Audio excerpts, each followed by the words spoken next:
Hi everyone, my name is Shauna, in case you don't know, and welcome back to another video. So in case you didn't watch episode 1 of the series, this is a series where I've inputted a bunch of movies that I have on my watch list, currently going through all my Max movies. HBO Max. Ew, I gave myself the ick by just calling it Max. It's gonna tell me a random title, and that's the title I'm gonna watch. All of the movies that I want to watch on Max and have HBO Max. Ew, what am I doing tonight? So all the movies that I want to watch that are on HBO Max have been added in here. In episode 1 of the series, I had one movie that I really didn't like and 2 that I liked, so I'm hoping that this will be another one where I have at least 2 films that I like. There'll probably be 3 or 4 movies for this video, probably just 3, who knows. Right here I have my random wheel, so make sure the volume's turned up so we can get all those spinny noises. I don't like the applause noise though, just the spinny. Where's my clicker? Where did it go? Oh, there it is. There's a lot of genres on here. Some of them are like documentary and some of them are like fantasy and some of them are like horror, so we don't know what we're gonna get.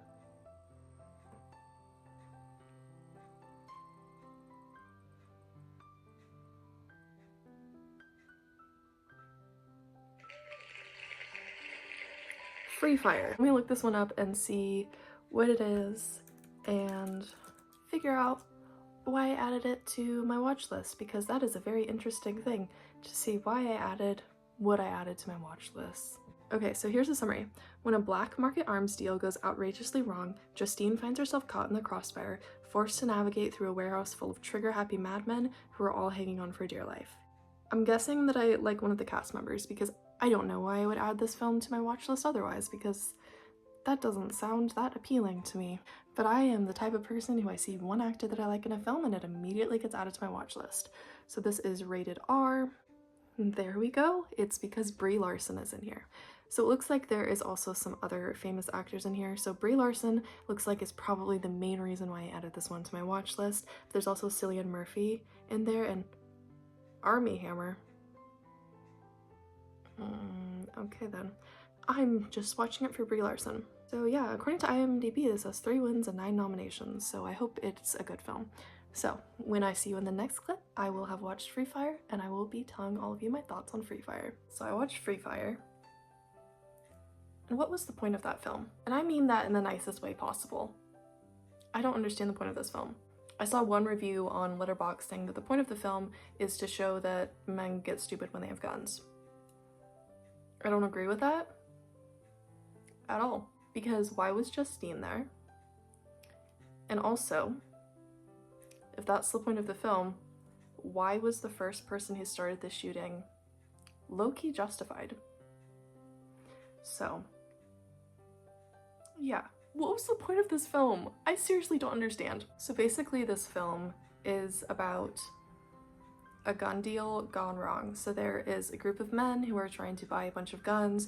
You never find out why. And then there is a group of men that are like providing the guns and getting the money. But it goes wrong when someone, I'm not gonna say which side it is, finds out that one of the other people is a predator and went after his 17-year-old cousin. Like, what the actual heck? And honestly, the guy who went after the predator, so valid for that. But why in the world would anyone defend the predator and risk their lives in a shootout to defend that predator? You know? So frustrated that we never get to know why the gun deal was happening, because the whole time I was watching that film I just kept thinking about, why did the gun deal even happen? And honestly, I sort of feel like this movie was just made for people who want to see a bunch of shooting. I mean, it gets to the shooting pretty quickly and most of the film is just shooting, but it's also very pathetic shooting. And it's pathetic because it's a lot of people just dragging their injured bodies around after they've been shot a bunch, and everyone's getting shot a bunch.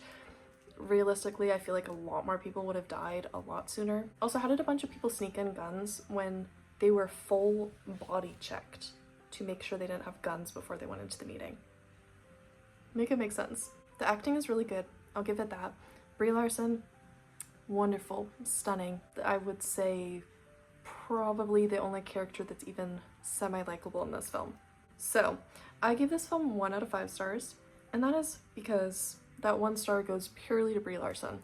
And the thing is, the film gave sort of like video game vibes in the sense of like you're hiding behind like furniture or like parts of buildings that are destroyed. So you're hiding behind it.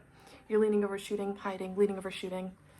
So it gave video game vibes a lot, but also you can play a video game and get more plot. If you just want to see people shooting guns and getting shot, I guess go ahead and watch it.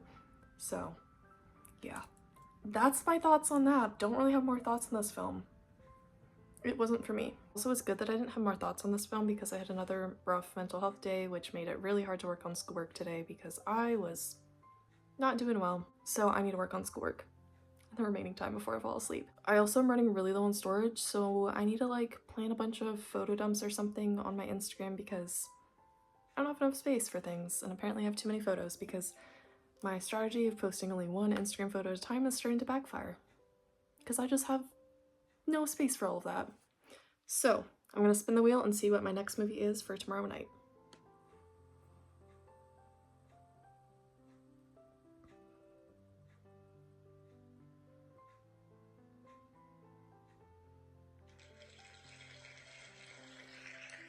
Well, I mean, I'm surprised it took this long to get a superhero movie because there's a lot of them on here, specifically DC, because I'm watching stuff on HBO Max and it's mostly DC on there. My laptop's overheating, my phone keeps notifying that it's running out of storage, so it's been taking me forever to film the rest of this. But The Dark Knight, I don't need to summarize what it is a Batman film. So The Dark Knight is 2 hours and 32 minutes, so I need to do better time management tomorrow to make sure I can watch all of this film in one sitting. And after I finish watching The Dark Knight, if The Dark Knight Rises is on HBO Max, which I believe it will be, that will be added onto the random name selector as an option. So, gotta go work on clearing my phone storage so that I have enough phone space to finish filming this video. I ended up giving The Dark Knight 3 out of 5 stars, so I overall enjoyed it. I understand why people love it. I'm not a huge Batman fan. I don't like his personality, and yeah, the only character that I was like, I don't want to say I liked him, but he's so clever as the Joker, you know? But I thought that the pacing was done pretty well. I thought that there were some really cool action sequences, especially that sequence in the tunnels, like with the trucks and with the motorcycle and stuff. I thought that was done really well. I also love the soundtrack. I feel like I'm going to be listening to the soundtrack for such a long time. Now, there is so many actors that I recognize in this film, but the one that caught me the most off guard that was in this film is Bronson Webb.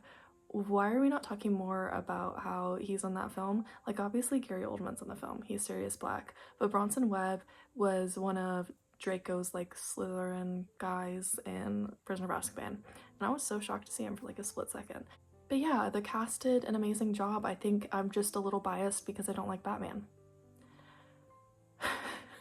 I also was surprised to see Eric Roberts in there because he's on Dancing with the Stars currently, and I've been watching Dancing with the Stars, and well, I mean, he's been eliminated, but people are like, he's such a famous actor, he's been in so much stuff. I'm like, literally, I have never seen him in my life until Dancing with the Stars. Apparently it's because I haven't seen The Dark Knight, which I feel like is possibly his most famous film, at least in my generation of people. The thing that annoyed me the most about this movie, though, is that Harvey did all that thinking that he was avenging his true love. And his true love is Cheater, and she only chose him as a second choice because she couldn't be with Bruce while he was Batman. That pissed me off so much.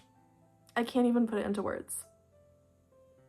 Like, I don't like cheating, but the fact that he did all of that over a cheater? Really? Also, I understand what everyone's saying now about Heath Ledger and how he's such a great Joker. Honestly, probably one of the most talented actors that I've seen, and I've only seen him in one thing so far. Definitely need to see more of his works. He definitely was taken too soon, and it would have been amazing to see more of him as the Joker because that was an incredible performance, and I loved how you could really, like, not root for the Joker, but admire his cleverness and the way that he can come up with these wild plans. Also, the thing with the fairy, why did they take the Joker's word? Like, obviously they didn't end up doing the detonators, but at the same time I was like, you can't trust the Joker. He's proven that he is not fully there. and that he has no rules and logic, why would you trust that he is telling you which one is which? Like, I feel like if they had actually done the detonator, it would have blown themselves up and their boat and not the other person's boat.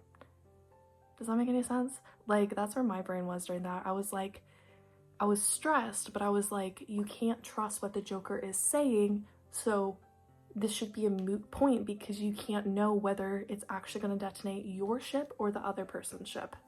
So yeah. So pretty good film. Gave it 3 to 5 stars. Definitely don't love it as much as anyone else. Again, biased towards Batman, and also probably a little more copy than I like cops copy, that kind of copy. I will be going down a rabbit hole later tonight to see all the different cameos that I missed in the movie from different famous actors. I recognize like Cillian Murphy in there. I recognize someone from the movie, I think it's like Contagion. So a lot of the cast I really recognized and enjoyed. I was gonna rate this movie 2 out of 5 stars because I was like so biased against Batman, but then I was like, no, this is actually pretty good filmmaking, and if I wasn't biased against Batman, this probably would have been given such a higher star rating from me. However, I do enjoy it. I do appreciate it. It isn't like my favorite movie of all time, like I doubt I'm gonna be rewatching it, but it was pretty solid. So now I am gonna take my laptop and I'm gonna see what my next movie is gonna be, and The Dark Knight Rises will be added onto the spinner wheel. The spinner wheel has been updated with The Dark Knight Rises, so let's see what I end up getting.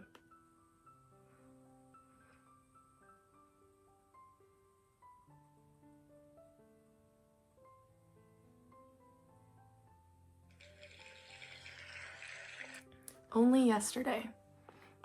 I don't know what this movie is. It's another Studio Ghibli film, so this is the second Studio Ghibli film that I have gotten for this series that I'm doing on my channel. Sorry that my hair is so messy. I normally try and brush my hair right before I film, and I totally forgot to do that, and I just now realized that. Okay, so Only Yesterday is a 1991 Studio Ghibli film, and it is 1 hour and 58 minutes long. This one is one that I have never heard about before. My phone keeps giving me the ran out of space notification. Again, it is another night of that. So gonna very quickly read through the summary of this movie, and then I'm gonna go and work on clearing up my phone storage. So I might butcher a couple words in here, but after I watch the movie, hopefully I'll be able to pronounce those words better. Unmarried career woman Taiko Okajima takes her first extended trip outside her native Tokyo when she travels to rural Yamagata to visit her sister's family during the annual safflower harvest. On the train, Taiko daydreams about her pre-adolescent self. As her vacation progresses, she has extended flashbacks about the frustrations and small pleasures of her childhood and wonders if her stress-filled adult life is what the young Taiko would have wanted for herself. So this one doesn't sound as exciting as other Studio Ghibli films that I've seen, but hopefully it's one that I enjoy. Didn't get to film everything I wanted last night for my clip because my phone was low on storage, but I finally have cleared up a bunch of storage on my phone, so thumbs up for that. I have another night where I forgot to brush my hair. But it's fine, it's too late now. So the movie that I watched was Only Yesterday, and I don't know what I was really expecting from this movie. However, I don't think I'm the biggest fan. So Only Yesterday sort of lacks a strong plot. It's sort of meandering along a lot, and it's going back and forth between like present day in the story where there is this young woman who she is working in the city. However, she decides to take time off of work to go work at a farm. But then it's also flashing back to when she was in the 5th grade and like her life growing up. It was pretty dull, and it wasn't anything exciting that was really happening in her life. So like her personality was dull as well. There wasn't super exciting events. It was sort of just meandering along a lot. I understand that this was a graphic novel originally, and I can see how like her time as a 5th grader would be like fun little short comic strips. However, I just think it's a movie. It didn't really work that well for me. I also found that it became really preachy randomly at certain points, especially in the like present time when she's like an adult. I was like, whoa, we do not need all this information dumped on us about the history of farming and about the history of these specific flowers that she's farming. Now, I would have to say that my favorite part of the film would probably be the sort of like little crush scenario that she was having. I thought that was super sweet, and I wish that would have been explored more and elaborated on more because I think that was written really well. I also thought that the like period scenes were fun, and I thought that it would be like great for like a young girl to watch that and be like, oh, other people have it too, and boys tease girls for that too, so I thought that part was good about it. So now let's talk about the cast a little bit. I feel like there isn't going to be as much that I have to say about this movie as I have about other films. So this movie, in case you didn't know, was originally out in 1991 in the Japanese version, and then it got an English dub in 2016. So I was watching the 2016 version with the English cast. So this cast has some famous people in it, as most Studio Ghibli English dub casts do. They get a lot of famous actors and put them in there. However, I did notice that there was a big presence of voice actors as well that I recognize. So the main two actors in this film is Daisy Ridley and Dev Patel. I love Daisy, however I wouldn't say this is like her best performance. She plays a pretty dull character, and so she doesn't really show much emotion and stuff in the movie, but I mean, it's the way it was written, so she did it well in the sense that she did how it was written. Now, some voice actors that I recognize is Grey Griffin. I recognize her. I recognize Laura Bailey, Ashley Eckstein, which this is actually the first thing that I've seen Ashley in besides Star Wars, obviously. Tara Strong, she is super popular. I recognize Cherami Lee. I may have said her name wrong. I also recognize Yuri Lowenthal, and I recognize Tara Sands as well. So yeah, there is a pretty good cast. However, this isn't my type of movie because I need a little bit more of a plot. I need characters that are more interesting and dynamic. I found that by the last like half hour of the movie, I was just like scrolling on my phone because I was so bored and I was like, I can't keep focusing on this movie. So I ended up giving only yesterday 2 stars. I do think there was some sweet moments. I think the animation was cute. It's just not my cup of tea, which is why I'm giving it 2 stars. So I had a 1 star, a 3 star, and a 2 star movie in this one. So unfortunately, only one movie that I actually liked. So I'm hopeful for the next episode of the series, I'll have more movies that I really enjoy. So that was all for this episode of letting a random wheel determine what movies I watch. I hope all of you enjoyed this video. If you did, feel free to give it a thumbs up and subscribe to me if you haven't already. If you haven't seen episode 1 and would like to watch that, I will have it linked down in the description below. I hope all of you are having a great month, and I'll see all of you in my next video. Until next time, goodbye.